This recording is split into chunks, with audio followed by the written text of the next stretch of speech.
Amigas, amigos, muy buenas noches. Estamos en debate público. En estos últimos días, antes de este debate, ocurrieron sucesos internacionales muy importantes que creo que vale la pena analizar y debatir con ustedes, porque sí marcan un punto de inflexión importante, por lo menos en la primera mitad de este año. El 8 de mayo pasado, el cónclave cardenalicio eligió de manera bastante rápida para lo que normalmente tardan estos procesos al sucesor de Francisco, del Papa Francisco. Y el sucesor del Papa Francisco, Robert Prevost, un ciudadano del mundo, diríamos, nacido en Estados Unidos, nacionalizado peruano, con orígenes tanto español como italiano e incluso creole, según algunos especialistas. Es decir, él es el resultado de las migraciones múltiples en este continente. Resultó electo y en sus primeros mensajes ya ha dado luz de por dónde vendrá esta nueva geopolítica del Vaticano.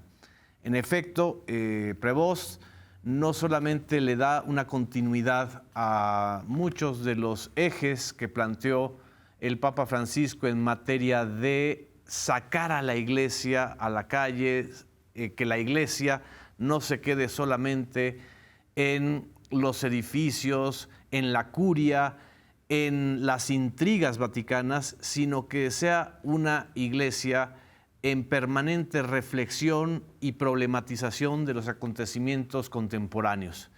Por eso, precisamente, uno de sus mensajes iniciales fue un urgente llamado a la paz en la Franja de Gaza, una condena a la violencia y a la crisis humanitaria que está llevando a la hambruna a miles de personas, incluyendo menores de edad, y por supuesto, un llamado a la paz urgente en Ucrania, que es la guerra actual en Europa.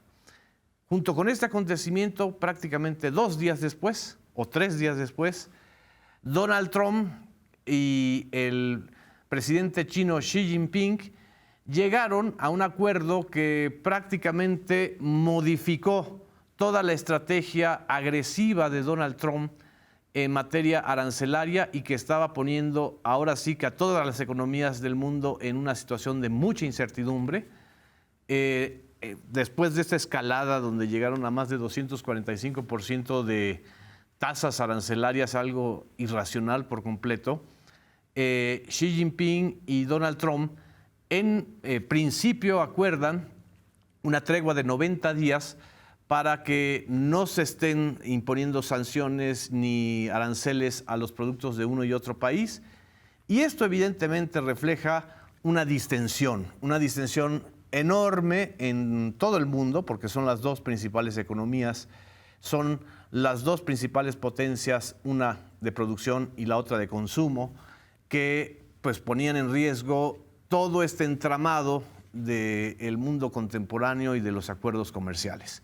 En fin, creo que con estos dos temas, más justo un tema nacional, ya estamos a prácticamente 15 días de las elecciones en el Poder Judicial, a las primeras elecciones para el Poder Judicial. Vamos a analizar también esto y por eso les agradezco mucho a mis compañeras y compañeros de este debate público. A Fray Julián Cruz Alta, muchísimas gracias por estar con nosotros, don Julián. Gusto. Segunda vez que además nos va a dar luz. Claudia Martínez, nuestra querida Claudia, conductora de Informativo 14 y de Ventana al Mundo. Nuestro colega Jesús Ramírez, periodista, coordinador de asesores de la presidencia. Y Azul Alzaga, nuestra coordinadora de información y conductora de Punto de Referencia.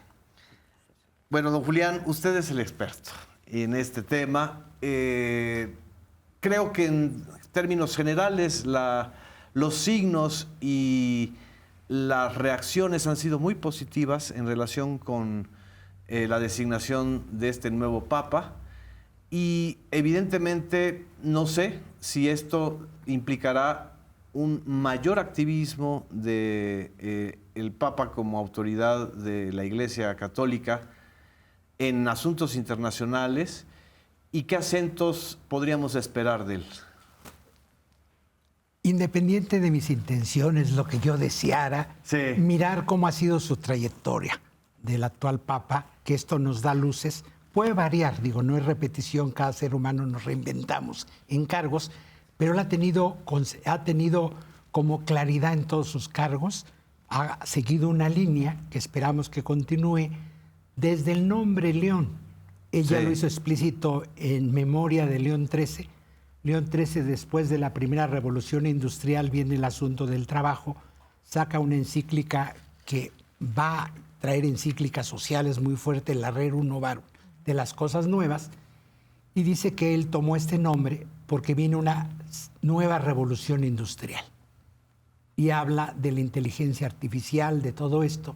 Y recordemos que cosa rara en un papa es licenciado en matemáticas, es científico. Entonces, como científico, mira esta revolución industrial y él pone 3 temas que van a ser como el eje de su pontificado. La dignidad humana, porque esta revolución industrial, pues, aparte de la inteligencia artificial trae los chips, toda la tecnología dentro del cuerpo humano, entonces va a trabajar mucho la dignidad humana. Que no seamos robots. Exacto. Todo lo transhumano, todo esto que viene en ética, es un problema serio que tiene capacidad el Papa para hablar públicamente de estos temas. Los conoce, cosa rara. Así es. Segundo, el asunto de la justicia. Y ahí entra el tema de la migración. Y el tercero, el mundo del trabajo. Nos van a ser los temas ejes, ya lo dijo. Y recordemos que aparte de León XIII está San León Magno. San León Magno fue un papa que cita al concilio de Calcedonia en el año 451. Y ese concilio es muy importante porque cierra la pinza. El concilio de Nicea abre el tema hace 1700 años y de hecho el Papa ayer dijo que su primer viaje va a ser a Nicea. Nicea está en Estambul. Entonces, su primer viaje que va a salir del Vaticano como Papa es Estambul, a Nicea, para conmemorar los 1700 años de Nicea. ¿Y por qué es importante, cito concilios? Porque en estos 2 concilios se pone como parte del dogma católico que la divinidad asumió la naturaleza humana. Ser humano es divino. El cuerpo es importante. Ya no hay una separación. No hay una separación. Lo inicia Nicea y lo reafirma Calcedonia, y un papa que inicia con esto es muy buen signo. Toda la sexualidad, la corporalidad, los temas de justicia son importantes, porque la otra mirada es decir, somos almas puras encerradas en un cuerpo, entonces lo del cuerpo no importa. Exacto. No, el alma es lo trascendente, esa es una mirada que ha pesado mucho en el mundo católico. Y este papa se fija en 2 concilios donde dicen lo contrario, asume la naturaleza humana. La naturaleza humana es importantísima. Entonces ya nos está diciendo en estos signos y que su primer viaje sea precisamente a Estambul y se va a encontrar con el patriarca de Constantinopla, con Bartolomé, exacto, que tiene mucho peso en el asunto ecológico. El Papa Francisco hizo alianzas con Bartolomé porque es el patriarca de la Iglesia Ortodoxa. La Iglesia de Occidente, el Papa de Roma, y el patriarca de Constantinopla, el eje de la Iglesia de Oriente. Entonces va a ser un encuentro muy interesante que va a marcar el papado. O sea, la ecología no queda fuera. Sí. Va a ser un tema central de este papado. Y quiero decir esto. Y otra cosa importante. Él cuando sale al balcón y da el saludo dice, soy hijo de Agustín. Que sea agustino es fundamental. ¿Qué caracteriza a los agustinos? San Agustín es el amor. Ama y haz lo que quieras, es un lema de Agustín. O sea, porque el que ama no daña, no lastima, no agrede. Y él al decir soy hijo de Agustín, marca muchos. Es fundamental, yo como religioso lo miro, que un agustino, porque cuando Santo Domingo funda los dominicos, el Papa Inocencio III le dice nueva regla no, escoja una de las que ya existen y Santo Domingo escoge la regla de San Agustín. Los dominicos vivimos bajo la regla de San Agustín, que es la que tienen obviamente los agustinos, por eso la conocemos muy bien. Y este papa hace su tesis doctoral en la Universidad de los Dominicos en 1987 y le dan cum laude a su tesis doctoral. Es importante. Yo estos días me fui a leer la tesis doctoral. Digo, una cosa es las ideas que tú tenías en el 87, y otra tener el poder, pero te da idea de cómo entiende el poder este personaje, este papa. Y ahí su tesis doctoral es sobre la figura del prior en las comunidades agustinianas, del superior. Entonces dice, el superior no tiene que ser temido, tiene que ser amado. Ese es San Agustín decir. Y prior quiere decir el primero en la fila, no arriba, eso es prior. Entonces, marca, Francisco era jesuita, San Ignacio era militar, el superior se llama general. Claro. En ello se llama el prior. Es decir, sí hay una continuidad, digamos, perdónenme el exceso de comparación, pero es como el segundo piso de la transformación que inició Francisco. Es decir, le podría tocar a este papa concretar muchas de las cosas que no pudo hacer Francisco. ¿Está todavía la estructura tan anquilosada de la Iglesia preparada para este cambio? ¿Cómo lo ve? Y es un papa, es importante, que viene de negociaciones con el sector duro de la Iglesia. Los liberales, por decir algo, los progresistas, no tenían los votos para sacar un papa en la cuarta votación. Hoy sabemos un poco la historia de estas votaciones por indiscreciones, jura no decir nada, pero sin citar nombres, hoy sabemos que en la primera votación esperaban que el secretario de Estado arrasara, Pier Paroli. Era como Paroli. Pero Paroli nunca ha sido pastor, siempre ha sido diplomático. Incluso el Vaticano tiene un seminario especial para los nuncios, nunca una parroquia, es obispo, pero nunca está en una catedral, nunca ha ejercido. Y este es un obispo de a pie, de Perú. 12 años en Chiclayo. Yo he hablado con gente de Chiclayo, yo he estado en Chiclayo varias veces. Es una zona muy pobre también. Muy pobre, es el norte de Perú. Chiclayana es Tania Libertad, yo no he hablado con ella en estos días, pero ella nació en Chiclayo, tiene familia en Chiclayo. Chiclayo es una fiesta estos días, es de nosotros, te dice la gente. Es un papa porque viene de más austeridad que Francisco. Hemos visto este ha dormido en el piso, habla quechua fluidamente, maneja lenguaje de señas también. O sea, es un hombre que sin cámara ha vivido. Por eso digo, hay que ir quién ha sido para saber. Exactamente. Entonces, decir, esperaban un diplomático y le habían vendido esa idea que ya estaba amarrado, pero saca 40 votos en la primera votación, Paroli aproximadamente, se dan cuenta que no, necesita mínimo 89, y en la segunda votación, en lugar de subir, baja de los 40.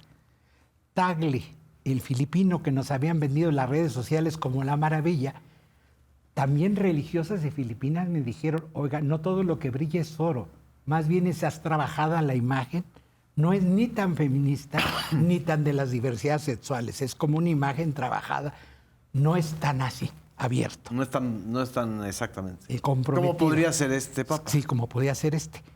Este ha cuidado mucho los temas difíciles de no hablar, ni a favor ni en contra, porque si no, no hubiera logrado los votos. Claro. En la tercera votación se va al primer lugar pero no tiene los 89. Y en la cuarta aproximadamente nos dicen que se fue a 100 votos, de los 133. Así es. Wow. Entonces, claro que es un papa de diálogo y de puentes, lo dijo en su primer discurso, tender puentes, no muros. Y tiene que tender puentes con la parte más conservadora.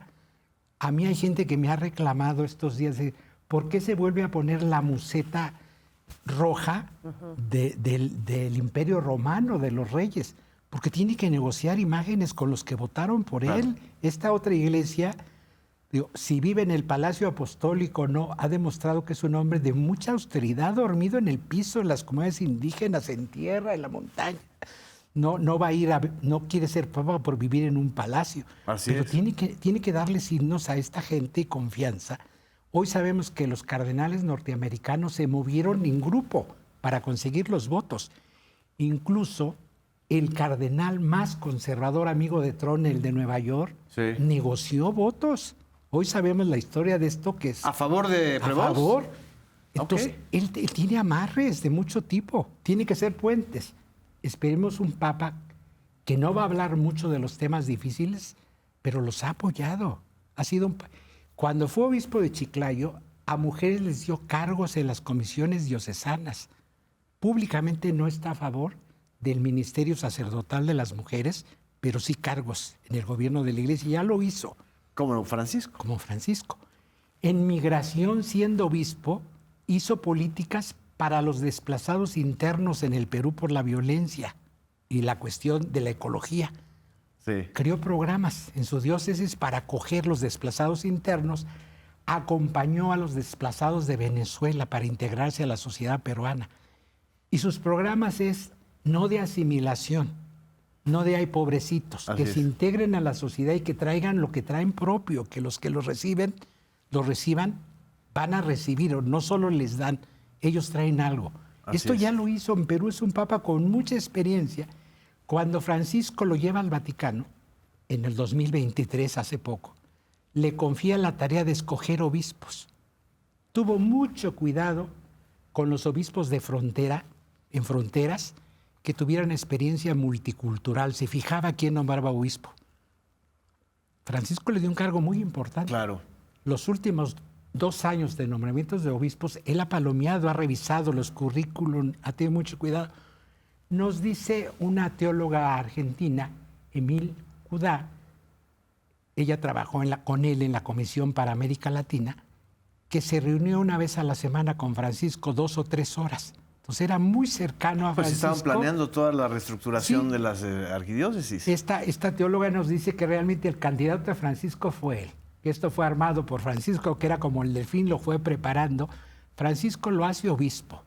Francisco lo hace cardenal. Sí. Francisco lo lleva al... Y todo en menos de 2 años. Sí. Bueno, en 3 años. Estuvo como 12 años, 11 años de obispo en Chiclayo. Lo fue desde ahí preparando, conociéndolo, porque veía que era un obispo de tierra, con olor a pueblo. Digo, esto no era para las... Conocemos poco de él, porque no era un hombre de cámaras, de hablar mucho. En Perú se ligó mucho a los teólogos de la liberación. Fray Gustavo Gutiérrez, uno de los padres de la teología, era peruano, recordemos.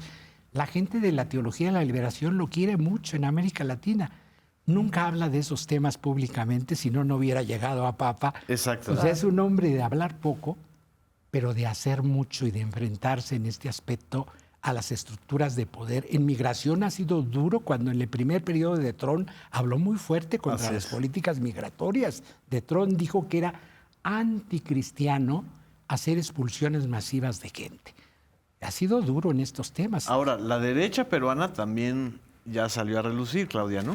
Es decir, a ti te tocó reportear este tema que también está mucho en las redes de que él encubrió a unos 2 o un sacerdote acusado de abuso sexual y ha sido como recurrente. ¿De dónde viene toda esta historia, Claudia? Es una historia que pues básicamente viene del tema de las ultraderechas de una congregación del Sodalicio de Perú, en donde estaban pues muchísimas investigaciones sobre esta congregación, este grupo religioso internacional que está en cerca de 40 países, en donde había denuncias no solamente de tema de abuso sexual, también de temas de cuestiones como de abuso ideológico, de castigos, ¿Contra él o contra esos sacerdotes? Dentro de esta congregación, entonces estaba involucrado, que Prevost no hizo caso o hizo caso omiso de algunas denuncias de algunas monjas que estaban denunciando a sacerdotes y que él habría mandado informes, pues digamos como un poco más livianos al Vaticano, que finalmente habían sido desechados y que también había encubierto a los sacerdotes. Pero esto viene de esta propia congregación del Sodalicio, que pues tiene una larga historia pues de oscuridad dentro de Perú, en donde eso ya tiene años, esta historia tiene años, y tal vez también pues remarcar que viene al caso ahora que fue el cónclave en donde resultó electo finalmente León XIV, porque es una campaña que ya fue investigada, es una campaña que ya había terminado, que las investigaciones ya habían tenido su curso, y tanto así que el Papa había deshecho esta congregación un poco antes de morir, en enero de este año. El Papa Francisco deshizo esta congregación del Sodalicio y entonces quedaron pues desagregados todos los dirigentes, y fueron ahora los que empezaron esta campaña en las redes sociales precisamente pues para decir que había habido casos de encubrimiento, etcétera, que Prevost no había hecho. Y también surgieron otros en Chicago, pero pues bueno, fueron cuestiones como mediáticas que salieron en el marco de este cónclave. Igual también salieron contra Luis Antonio Tagle en Filipinas, unas cuestiones como de abuso sexual, infantil, etcétera. O sea, como en en este marco de los medios de comunicación relativos al cónclave con estas fuerzas precisamente y estas negociaciones que también se pueden poder mezclar, ¿no? Tanto en medios de comunicación, etcétera, con este. O sea, el fuego amigo dentro de la iglesia es durísimo, ¿verdad? Sí, es fuerte.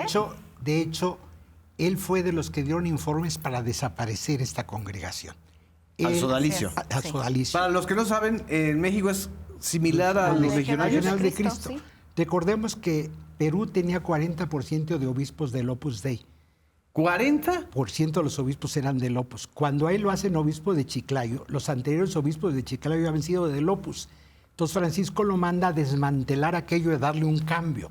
Entonces la derecha peruana se la tiene guardada, muy fuerte. El cardenal Barreto y el cardenal de Lima Castillo, que es de reciente nombramiento por Francisco, le dieron informes al Vaticano en contra de los sodalicios, de tal manera que la congregación de los religiosos desaparece, la rama masculina y la rama femenina. Y es duro el documento, dice que nunca hubo la intención de fundar algo por el Espíritu Santo, que casi se amafiaron para crear algo para delinquir. O sea, es durísimo y por eso se cierra y ordena que vendan sus bienes para resarcir a las víctimas. Hay que tener en cuenta... Algo que ni siquiera el propio Papa Francisco pudo hacer con los legionarios. No, con ellos sí, porque había... Y este Papa actual dio información contra ellos, entonces la tienen jurada. Y entonces esparcen esta, como dice la compañera, esparcen esta noticia a ellos, porque además que ya no existen jurídicamente en la iglesia, tienen que vender sus bienes. Y es un grupo, hay que entender, ellos tienen un medio de comunicación que ha hecho mucho daño en América Latina, se llama así prensa. Esta prensa católica pertenece a ellos y estaban aliados con el anterior arzobispo de Lima, el cardenal Cipriani, que Francisco castigó por también abuso de menores. Por edad no le hicieron juicio, Cipriani está al destierro, no puede volver a Perú, vive en Madrid, y el documento del castigo dice que no puede usar las insignias cardenalicias. Y retando a Francisco en el ataúd, Cipriani se presenta frente al ataúd vestido de cardenal. No entró al cónclave por edad. Pues ahí está el desafío. Entonces, esto hay que entenderlo en este marco. Castillo, que viene de ser teólogo de la liberación, profesor de la Pontificia de Perú, en Perú es diferente. La universidad más abierta del Perú es la Pontificia. Sí. Entonces Castillo era profesor. Francisco lo hace para sustituir a Cipriani. Este teólogo de la liberación es el actual cardenal de Lima, amigo del Papa León. Entonces entendemos este ataque muy fuerte. Y otra cuestión importante que hay que tomar en cuenta para entender esto, su lema. En el escudo de Papa dice in nihilo uno unum, en latín, en el que es uno somos uno, unidad en la diversidad. Sí. Este Papa no va a ir por la uniformidad. La unidad quiere decir diferencia. Somos uno, por eso es muy importante el lema de su papado, es profético. ¿Cómo tender puentes? Somos diferentes en la iglesia, pero somos uno. Viene porque a veces se malinterpreta unidad como uniformidad. Claro. Ese fue el papado de Juan Pablo II, uniformidad. Exacto. Y este Toda papa, disidencia era... Y este papa no. ¿Cómo uno las disidencias? Entonces un papa de que va a tender puentes. Esto a veces a la gente que quiere progresos rápido no lo entiende, que es un papa de los que van adelante, pero también es papa de los que van muy atrás. Y mucha parte de la Iglesia Católica es muy conservadora. Nos guste o no nos guste, es la realidad. Así es. La gente que va adelante ya no va a misa ni va a sus parroquias. La gente que sigue llenando las iglesias es muy conservadora. También es su papa, no puede ir contra ellos. Nos quedan 3 minutos en este primer bloque. Fray nos ha dado una lección maravillosa de conocimiento, pero ¿quieren ustedes comentar algo, Jesús? Bueno, muy breve, porque ya ha sido bastante claro. Hay mucha expectativa sobre el nuevo Papa. Sí. Dentro de la iglesia, la feligresía, dentro, digamos, de los sacerdocios y las diferentes congregaciones, pero también de la sociedad, y sobre todo creo que de los más jóvenes.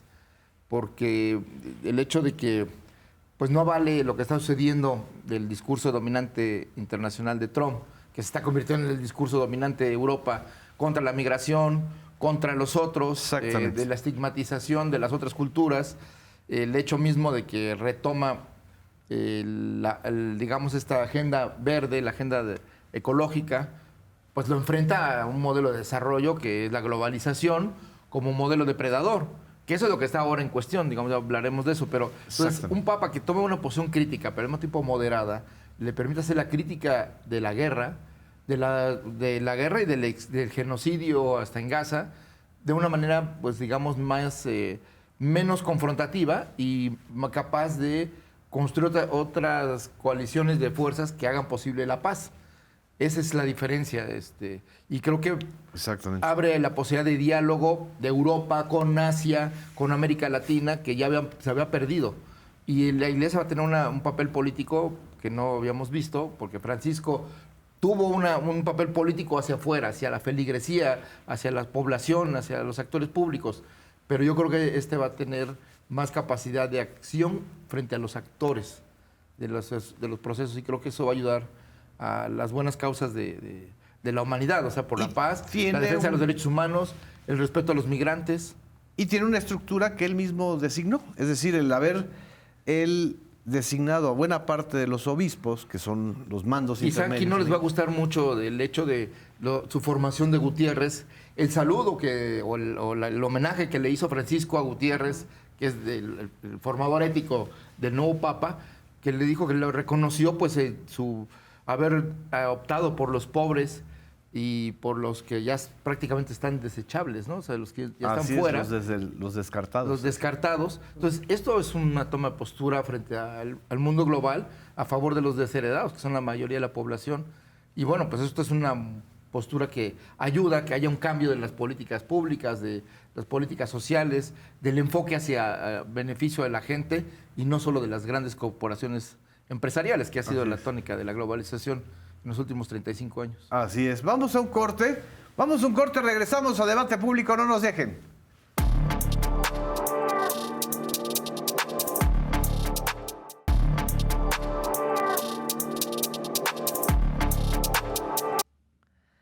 Regresamos a Debate Público. Hicimos esta disección muy importante y muy esclarecedora de dónde viene y por qué es tan importante el perfil del nuevo Papa León XIV, sobre todo en estas circunstancias trompianas del mundo, es decir, no solamente de Estados Unidos o de México. Azul, tú has observado a nivel también internacional, y también Claudia, una distensión enorme, ¿no? Enorme, por lo menos en estos días, sobre todo con China, que era como el otro. Ahora sí que la otra guerra abierta que tenía Donald Trump, tiene una guerra permanente, una guerra cultural permanente y abierta contra los migrantes, pero ahora este tema de la guerra comercial o arancelaria lo está tratando de cerrar. ¿Qué lectura haces de esto? Bueno, sí creo que se juntan varias circunstancias, ¿no? Además, porque estábamos comentando ahora cómo ha cambiado también su discurso en los últimos días Donald Trump y se ha enfocado en otras cosas, ya no tanto en los migrantes, por ejemplo. A propósito de este contexto, incluso está queriendo amagar a su industria farmacéutica que baje los precios de las medicinas, no sé qué. Bueno, eso también merece un análisis aparte. Pero el tema con China, yo creo que coincide con los índices de popularidad más bajos que ha tenido un presidente norteamericano y que para la manera de ser de Trump, eso es su gran capital. Por eso decía yo que son varios los factores, ¿no? Sí. O sea, porque efectivamente está enfrentando una muy baja popularidad y está enfrentando también una situación en donde, digamos, si la estrategia era lanzar primero una serie de amenazas, amagos para hacer zarandeos por todos lados y generar mejores condiciones de negociación, pues no en todos los casos, en la mayor parte de los casos le ha salido muy bien. Particularmente con China, creo que el tema de la resiliencia con la que China afronta las amenazas de Donald Trump, de decir, claro, o sea, es una resiliencia estructural, porque ya tiene capacidad para asumir muchas cosas que no podría otro país decir, bueno, o sea, como México, ¿no? Bueno, pues yo me voy sin China, no, pues no lo podemos decir, pero China en un momento dado sí lo dice y entonces le dobla la apuesta a Donald Trump. Y entonces empiezan a salir como hongos los problemas que vienen relacionados con eso en Estados Unidos y con los propios aliados de Donald Trump. O sea, muchos megacorporativos que cuyos insumos dependen absolutamente del comercio con China, todo el tema tecnológico, pero bueno, incluso, o sea, otros servicios y otros sectores de producción, hasta los juguetes. Tan solo Apple. Bueno, los juguetes. Los juguetes, no es cosa menor. En Estados Unidos, 70% de los juguetes de Estados Unidos pues vienen importados de China o sus insumos. Entonces, de repente puso a temblar a todo el mundo y eso se convirtió en presiones adentro de Estados Unidos, evidentemente. Entonces, creo que Trump llega a esta negociación ya con China más que empoderado, pues debilitado respecto a lo que había querido en un primer momento. Entonces, bueno, esa distensión se da en este momento y creo que entonces se abren otras pues trincheras, ¿no? O pequeñas batallas, como ahora, lo comentábamos el otro día también, normalmente cuando estas cosas sucede, la primer piñata a la mano pues es en México, y aquí el tema del gusano barrenador está siendo un nuevo ejemplo de cómo, aunque sea irracional, digamos, porque a Estados Unidos le afecta, no nada más le afecta a México, este tema de contener el ganado que entra a Estados Unidos desde México por el tema del gusano barrenador, independientemente de todo lo que se ha estado haciendo en México, independientemente de los acuerdos, etcétera, pareciera no racional, pero sí tiene cierta racionalidad con respecto a lo que pasa en Estados Unidos, no nada más. Fundamentalmente hay un tema político y electoral, pero también tiene que ver con un electorado que es también conservador, que mira hacia afuera y mira a México como una amenaza, que es todo el sector rural en Estados Unidos, que es una base muy importante del electorado trumpista. Entonces, pues pareciera como que se enfocan a darles un dulce de este lado, por lo menos que sea temporal, y después se va a tener que echar para atrás, igual como ha estado sucediendo en otros lados. Creo que podríamos estar viendo quizá un momento en donde empiece a jugar sus cartas Donald Trump de una manera menos... ¿agresiva? Menos agresiva.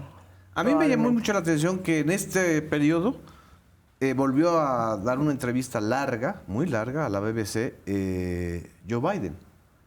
Una entrevista que además pasó como de noche, pero no para Estados Unidos. O sea, Biden en esa entrevista, bastante articulado, dice es que las medidas confiscatorias, que es la medida que toma Trump, de confiscarle el territorio a Groenlandia, confiscarle el canal de Panamá, amenazar a México con cambiarle todo el nombre del Golfo de México, en fin, todas estas cosas de desplantes agresivos de Trump no han funcionado para la economía norteamericana. Y eso lo saben los propios norteamericanos. En 100 días lo están viendo de manera muy clara.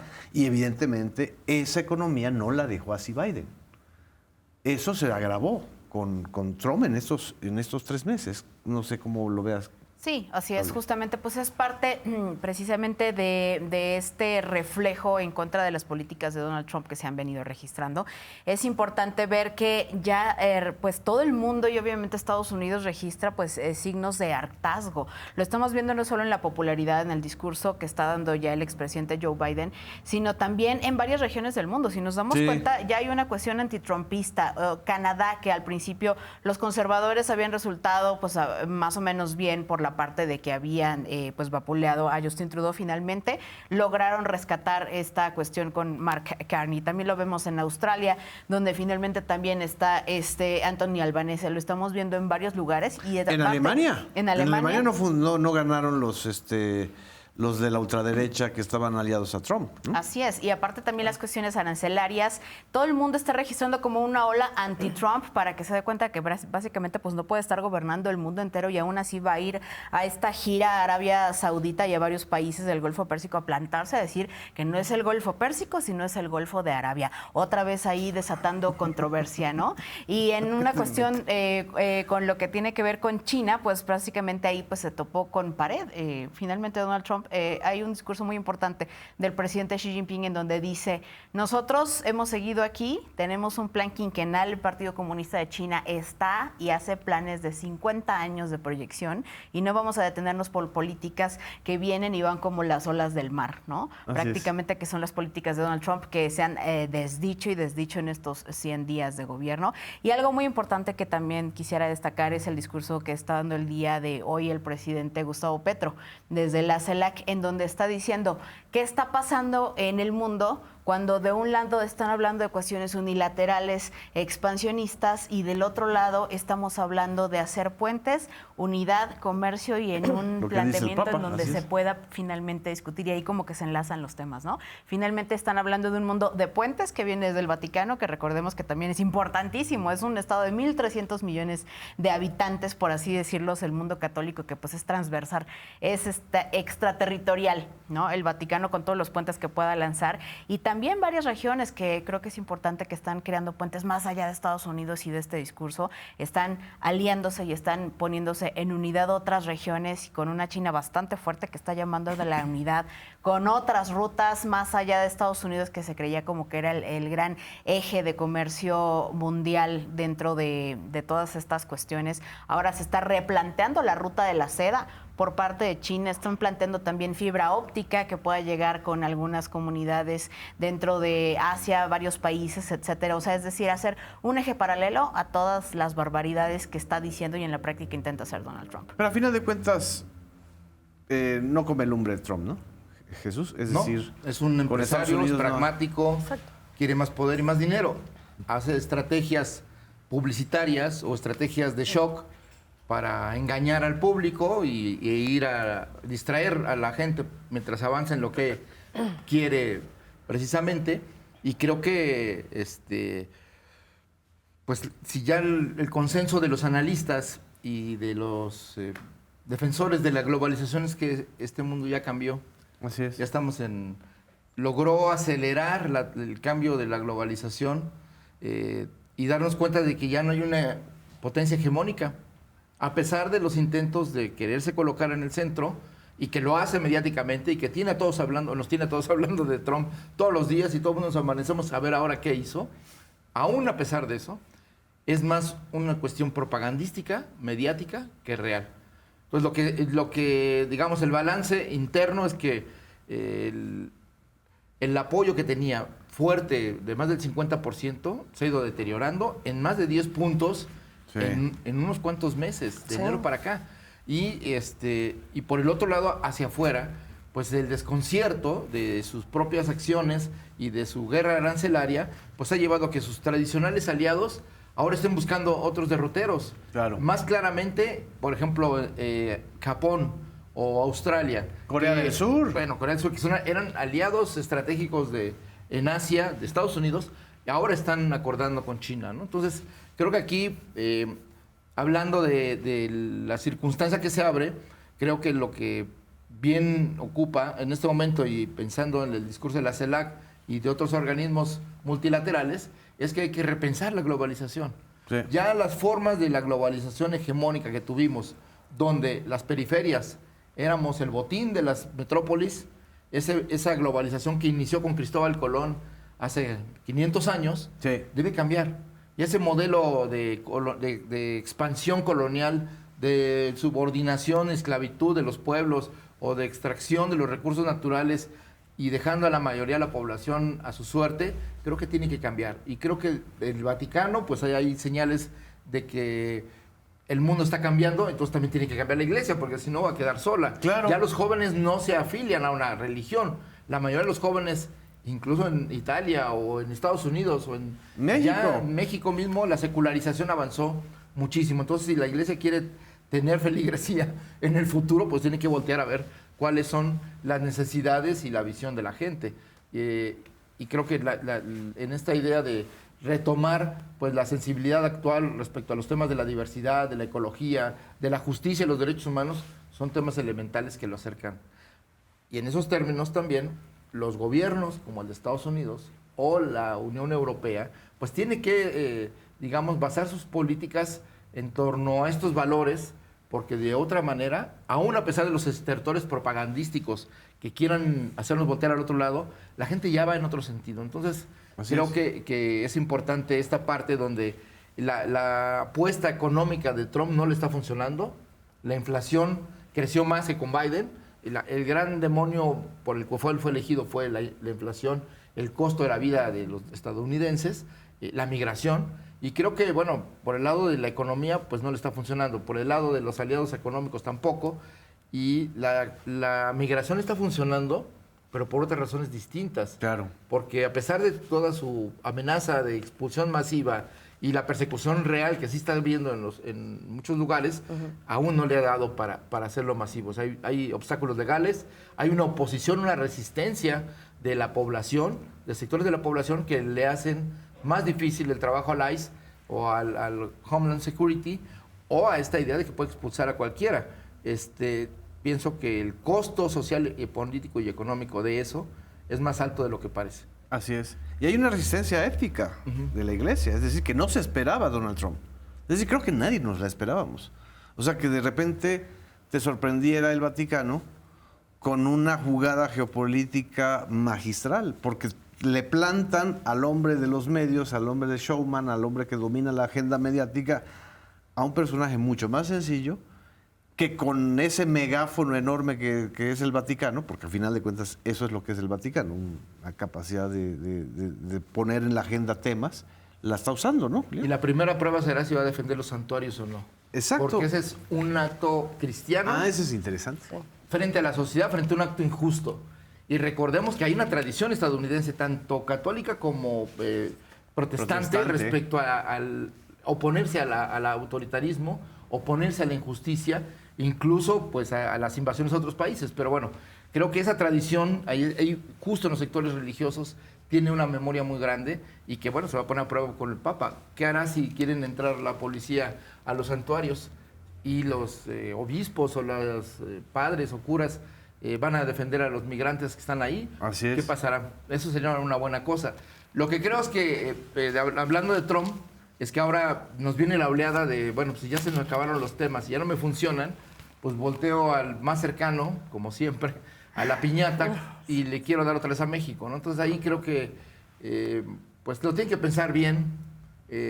Somos aliados económicos, así es. Somos vecinos, no conviene que nos peleemos, a ninguno de los dos nos conviene, hay agravios históricos, no conviene revivir heridas en estas condiciones y menos en el contexto en el que estamos.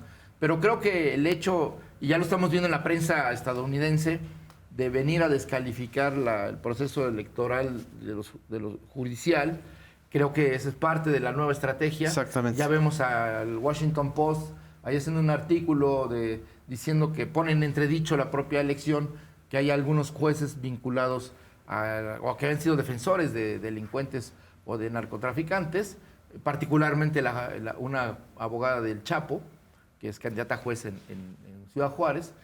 Y entonces, pues creo que la frase final con la que termina ese artículo me parece muy reveladora de la amenaza que hay sobre México. Y es el hecho que señala, citando a un especialista, entre comillas, el hecho de que el narcotráfico, el crimen organizado puede influir en México en muchas esferas porque está en toda la sociedad. Y eso creo que no solo es una mentira, no es una falsedad, sino que abre la posibilidad de discutir del Estado fallido en México, que ya está discutiéndose en algunos círculos, señalando a sectores políticos vinculados al narcotráfico, pero esa es una estrategia política para presionar a México y pues sacarles mayores ventajas. A ver, Jesús, pero y los que queramos participar, o sea, que no nos hagamos, los que están vinculados con el crimen organizado son los actuales jueces. Claro. Es decir, ¿por qué están haciendo una campaña demagógica de 12 o 13 candidatas y candidatos, ni siquiera jueces? Cuando el peligro real está ahorita. Tenemos 60 jueces que en los últimos 60 jueces que en los últimos 4 o 5 meses han liberado 166 generadores de violencia, la mayoría jefes o subjefes de diferentes cárteles. Nadie ha pedido, digamos, algún tipo de explicación a los jueces, porque al las Consejo de la consecuencias, Judicatura. el aumento de la violencia, una vez liberados esos generadores de violencia, pues generan nuevas víctimas. Ni las disculpas, ni siquiera alguien los llama a cuentas a la justicia. Entonces, estas 193 resoluciones a favor del crimen organizado, del Poder Judicial actual, donde ni el Consejo de la Judicatura, ni la Suprema Corte han dicho nada, pero tampoco los organismos de derechos humanos, y tampoco las Naciones Unidas, ni tampoco el Consejo Europeo. Estamos hablando de que el último bastión del neoliberalismo, que ha sido la captación de los jueces y del sistema judicial para favorecer los negocios a costa de los derechos de las personas y de los pueblos, pero también de la naturaleza, eso es lo que está detrás de esta reforma al Poder Judicial. O sea, poner el servicio a favor de la gente. Eso es lo que no dicen, de que durante 40 años estos jueces que en esta reforma judicial que impulsó Zedillo fue justo para favorecer esta política de despojo y de precarización de la vida social y económica. Porque es el último reducto de ese régimen, pero en realidad es la misma fórmula, ¿no?, que han venido repitiendo, es decir, hablar de las cosas como si viniera adelante una amenaza. Hay una amenaza contra la democracia cuando venimos de un proceso que ha sido muy difícil para consolidar nuestra democracia. Hay una amenaza contra la justicia cuando lo que estamos viendo es una justicia actualmente corrompida y de mucho tiempo atrás. En términos de la seguridad, lo mismo, ¿no? Ahora estamos peor que nunca y entonces, bueno, si tantito volteamos para atrás, resulta que era un horror. Esa es la fórmula. Vamos a hablar de las cosas como si hoy no existiera, como si hoy todo estuviera bien, y lo que viene en realidad es lo que nos puede poner en las peores condiciones, ¿no?, en términos de país. Como si todas las reformas fueran para reforzar el autoritarismo y no para desmantelar el autoritarismo neoliberal que le estamos heredando. Hablan de ética cuando precisamente ética es dar razones. Así es. No hay razones de cómo está la situación. Es falta de ética, un régimen que no ha tenido ética, un poder judicial sin ética. Y hoy nos quieren asustar con el petate del muerto, que es una falta de ética, esta reforma que viene, esta votación que viene, que es un asunto de falta de ética. No, falta de ética es lo que hemos vivido. Claro. Ética es dar razones. Yo soy profesor de ética, es dar razones. No hay razones para que hemos vivido esta corrupción del Poder Judicial. No hay razones.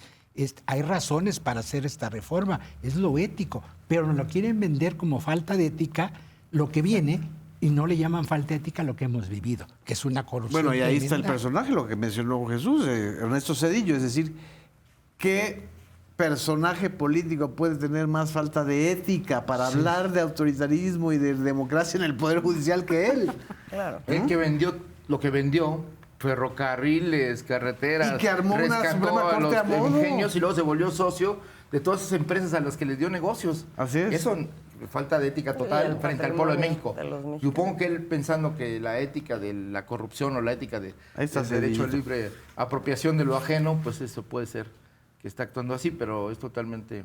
Pero es un poco como, también es un poco como la derecha de la Iglesia Católica, ¿no? Claro. O sea, el León cree que todos son de su condición, ¿no? Claro. O sea, están criticando a los otros, a los adversarios, están criticando a Prevost, de lo que ellos mismos han protegido, ¿no?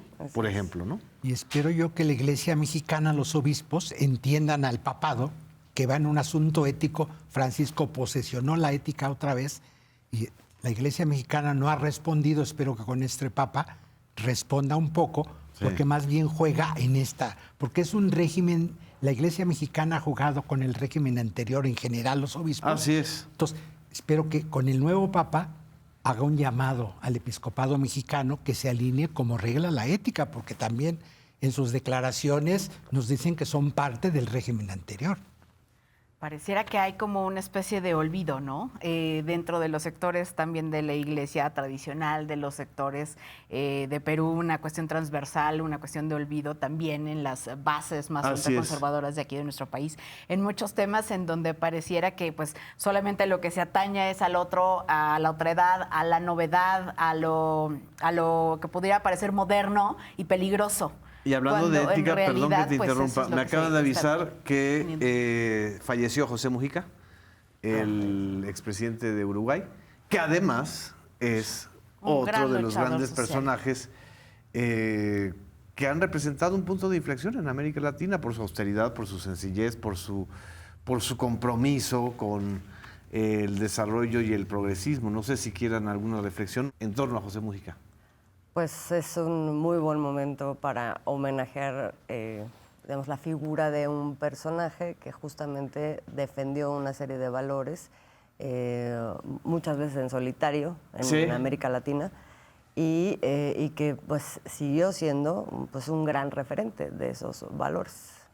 Jesús. Bueno, pues yo creo que estamos frente al ejemplo de un revolucionario que, a pesar de la represión, a pesar del zulo, de vivir a oscuras, encerrado en el suelo por muchos años, pudo mantener, digamos, su integridad personal, su ética y su lucidez para, después de remontar esa injusticia que hubo cuando hubo dictaduras en América Latina, que es cuando surgió la teología de la liberación. Ya no se nos olvidó que la teología de la liberación, todas estas banderas a favor de las libertades, pues fue frente a la represión. Entonces, el ejemplo de José Mújica, de la ética, de hablar a las nuevas generaciones, de mostrar que el camino del amor y del compromiso personal, pero también el compromiso colectivo, pues es la verdadera transformación de la humanidad. La humanidad, si algo va a cambiar, son sus valores y su comportamiento y la ética que subyace.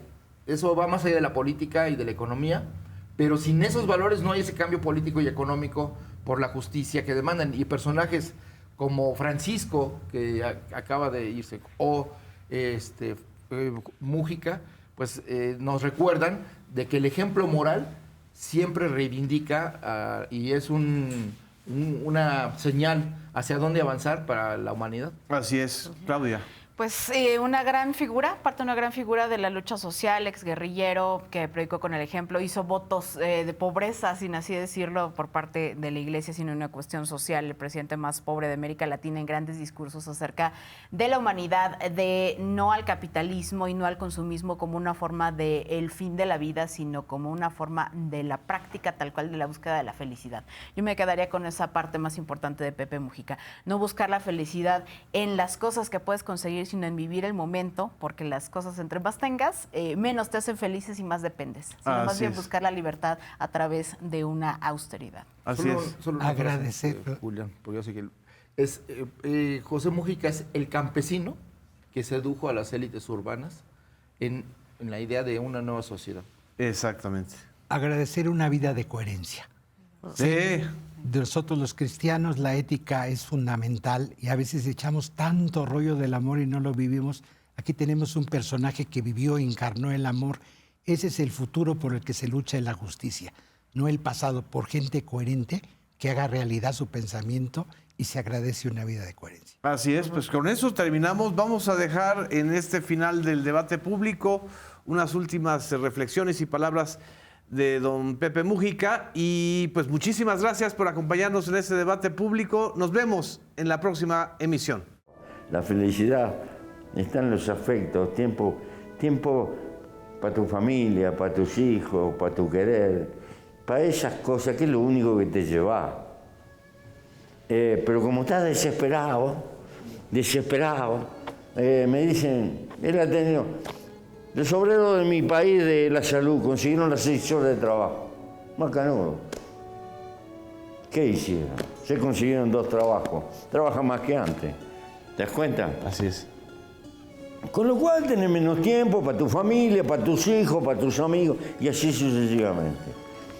Transformamos el tiempo de la vida en mercancía.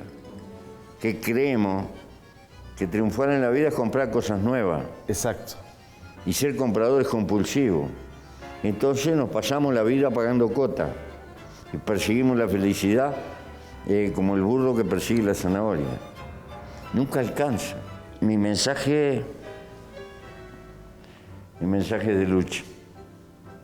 Por un mundo mejor. Pero no es sencillo. Queda un espacio siempre. Y que no te agarre la bobería y te lleve del hocico. Que seas capaz de mantener tu vida, que tengas unas horas para trabajar, pero te reserves unas horas para vivir.